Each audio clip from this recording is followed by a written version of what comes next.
Assalamualaikum warahmatullahi wabarakatuh. Perkenalkan, nama saya Nadia Regina Nisana dari kelas F2 Manajemen dengan NPM 101204990. Video ini dibuat untuk memenuhi tugas evaluasi tengah semester atau ETS mata kuliah komunikasi bisnis. Di video ini saya akan membahas tentang apa itu komunikasi bisnis.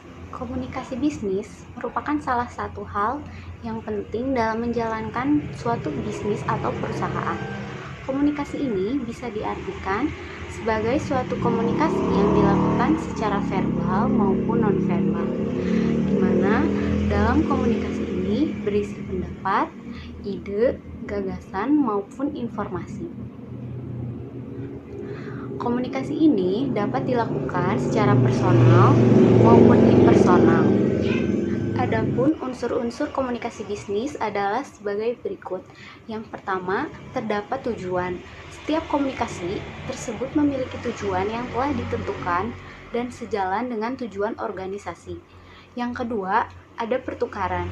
Setiap komunikasi melibatkan setidaknya dua orang atau lebih, komunikator dan komunikan. Yang ketiga, berisi informasi, gagasan, opini, instruksi. Ini adalah isi dari pesan yang terdapat dalam komunikasi, di mana terbentuknya bisa beragam, tergantung situasi, kondisi, dan tujuannya. Yang keempat, memanfaatkan saluran personal atau impersonal. Setiap komunikasi dapat dilakukan dengan bertatap muka, memanfaatkan media khusus atau media massa jika ingin menjangkau banyak orang. Yang kelima, memakai simbol atau sinyal. Maksudnya adalah metode atau alat yang digunakan untuk berkomunikasi sehingga dapat dimengerti oleh penerima pesan.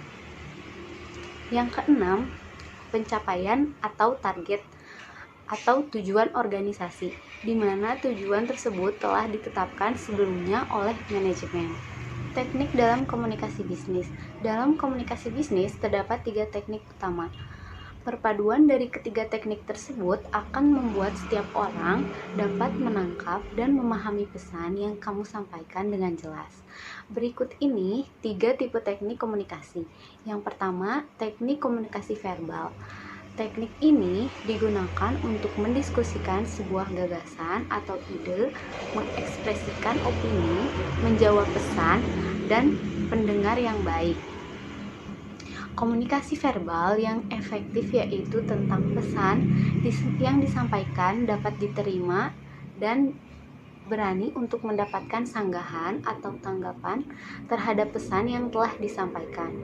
Berikut beberapa kegiatan yang membutuhkan komunikasi secara verbal. Yang pertama ada rapat, yang kedua telepon resmi, yang ketiga meeting proyek, yang keempat presentasi. Yang kedua, teknik komunikasi nonverbal. Menurut data laporan psikologi komunikasi bahwa lebih dari 90% pesan disampaikan melalui komunikasi nonverbal, yaitu 55% bahasa tubuh, 38% nada bicara, dan 7% adalah kata yang disampaikan. Data ini menunjukkan bahwa bahasa tubuh adalah hal penting ketika berinteraksi dengan rekan bisnis. Yang ketiga, komunikasi tertulis. Email adalah salah satu contoh komunikasi tertulis paling mudah ditemui dalam komunikasi tertulis. Kebanyakan perusahaan menggunakan email atau media pesan elektronik lainnya untuk berkomunikasi dengan timnya. Hal-hal yang harus dipertimbangkan ketika komunikasi secara tertulis, yang pertama yaitu audiens. Pikirkan tentang target audiens yang akan membaca emailmu sebelum kamu kirim. Mengetahui audiens akan membantumu untuk menambah nada pesanmu agar pesanmu lebih efektif. Yang kedua, formalitas. Tingkat formalitas harus mengikuti sesuai dengan tingkat audiens kamu. Misalnya surat bisnis, maka harus ditulis secara formal daripada email teman atau keluarga. Kamu juga harus mempertimbangkan pemformatan dalam menulis email, karena hal tersebut menentukan jenis formalitasnya. Yang ketiga yaitu gaya. Jenis gaya yang kamu gunakan dalam komunikasi tertulis tergantung keinginan yang kamu gunakan. Misalnya, email harus sesingkat mungkin. Jenis-jenis komunikasi bisnis. Yang pertama yaitu komunikasi internal. Komunikasi internal ini merupakan salah satu komunikasi bisnis yang bersifat internal. Dalam hal ini dimaksudkan bahwa komunikasi ini terjadi dalam sebuah organisasi atau perusahaan. Jadi, yang terlibat dari komunikasi ini hanyalah anggota dari organisasi atau perusahaan tersebut. Contoh dari komunikasi internal ini yaitu komunikasi antar sesama karyawan atau atasan dan lainnya. Yang kedua, komunikasi vertikal. Dalam komunikasi vertikal ini biasanya dilakukan antar tingkatan. Jadi, jika dalam perusahaan terdapat tingkatan jabatan atau posisi, komunikasi vertikal ini harus terjadi timbal balik dari komunikasi yang telah dilakukan. Contohnya, komunikasi yang dilakukan antar direksi tanpa melibatkan bawahan. Yang ketiga, komunikasi dari atasan pada bawahan.